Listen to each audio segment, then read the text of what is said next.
والتين والزيتون وطور سينين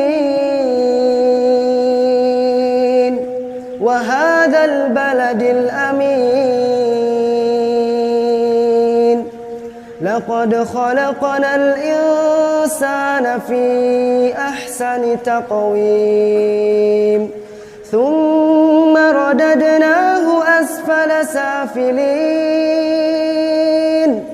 إلا الذين آمنوا وعملوا الصالحات فلهم أجر غير ممنون